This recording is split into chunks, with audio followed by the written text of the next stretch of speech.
दोस्तों, अगर आपने अभी तक हमें सब्सक्राइब नहीं किया है तो अभी करें। मैं हूँ सरिता। चलिए शुरू करते हैं आज की रोमांचक कहानी जो हमारे जीवन के रहस्य को खोलेगी। घने जंगलों के बीचों बीच एक गुफा थी जहाँ एक सन्यासी ध्यान में लीन रहता था। सन्यासी के बारे में कहा जाता था कि उसने संसार के सभी रहस्यों को जान लिया था। वह अपनी साधना से इतना तेजस्वी हो गया था कि उसके चारों ओर एक अदृश्य शक्ति का घेरा था। गुफा के पास एक विशाल पीपल का पेड़ था जिस पर एक तोता रहता था जो असाधारण था।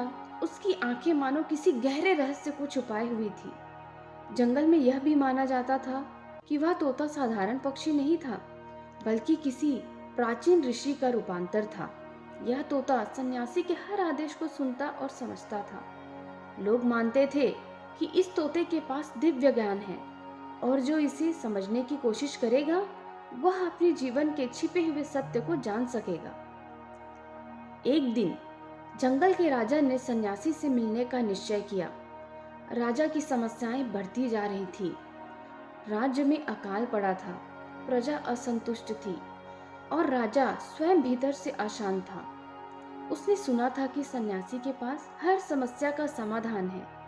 राजा अपने सेवकों और मंत्रियों के साथ गुफा के पास पहुंचा। उसने देखा कि सन्यासी ध्यान में लीन थे और तोता उनकी गोद में बैठा था, मानो किसी मंत्र का जाप कर रहा हो। राजा को यह दृश्य अद्भुत लगा। राजा ने सन्यासी से पूछा, हे महात्मन, मैंने आपके चमत्कारों और ज्ञान की कहानियां सुनी हैं। मैं आपके पास मार्गदर्शन के लिए आया हूँ, लेकिन यह तोता आपकी संगति में क्यों है? क्या यह कोई विशेष शक्ति रखता है? सन्यासी ने धीरे से आंखें खोली और मुस्कुराते हुए कहा, यह तोता साधारण नहीं है। यह मेरे शिष्यों में सबसे बुद्धिमान है। इसे जीवन और मृत्यु के बीच का रहस्य पता है, लेकिन जो इसे समझने का प्रयास करेगा उसे अपने भीतर झांकना होगा और अपने जीवन की परतों को खोलना होगा। राजा को यह सुनकर और अधिक जिज्ञासा हुई। उसने तोते की ओर देखते हुए कहा, हे अद्भुत पक्षी, क्या तुम मुझे जीवन और मृत्यु का रहस्य बता सकते हो? तोते ने अपनी चमकती आंखों से राजा की ओर देखा और रहस्यमय स्वर में कहा, रहस्य सुनने से अधिक अनुभव करने में है। क्या तुम इस सत्य को सहन करने के लिए तैयार हो? राजा ने उत्साहपूर्वक हाँ कहा। तोते ने गंभीर स्वर में कहा, तुम्हें 7 दिनों तक यहाँ रहकर सन्यासी के साथ साधना करनी होगी। हर दिन तुम्हारे जीवन की एक परत खुलेगी और अंत में तुम स्वयं अपना उत्तर पाओगे। राजा ने चुनौती स्वीकार कर ली। उसने अपने सेवकों और मंत्रियों को गुफा के बाहर रुकने का आदेश दिया और सन्यासी के साथ रहने लगा। पहले दिन राजा को ध्यान की विधि सिखाई गई। उसने अपनी आंखें बंद की और अपने भीतर झांकने की कोशिश की। उस रात उसने सपना देखा कि वह एक बच्चा है और अपने माता पिता की गोद में खेल रहा है।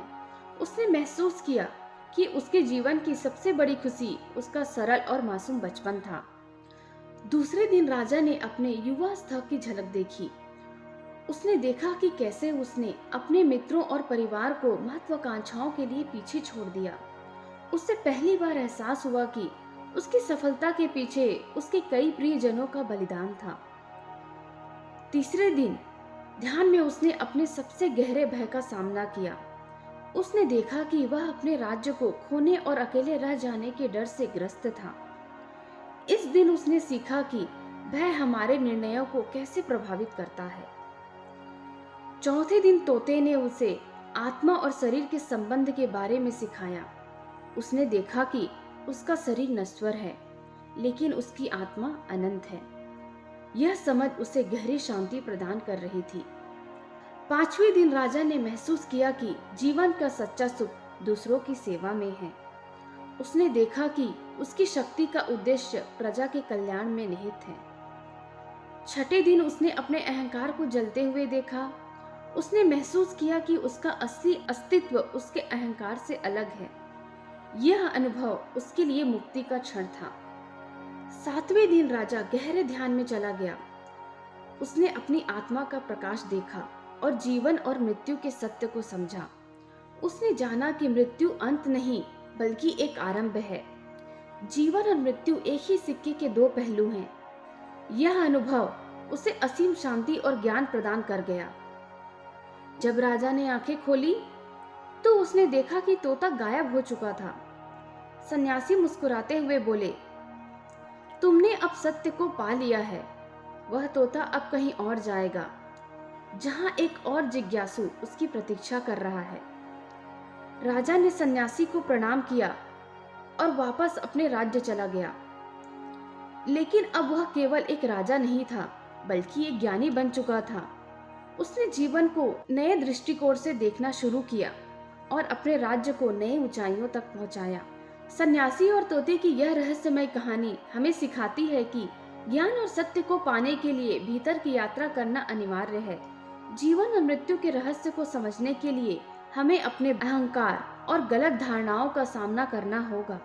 यह कहानी हमें प्रेरित करती है कि आत्मा अर्थात स्वयं की खोज ही सच्चे सुख और शांति का मार्ग है। आप हमें कमेंट करके जरूर बताएं कि जीवन और मृत्यु का क्या सत्य है। तब तक आप अपना ख्याल रखें। मिलते हैं अगले एपिसोड में एक नई कहानी के साथ।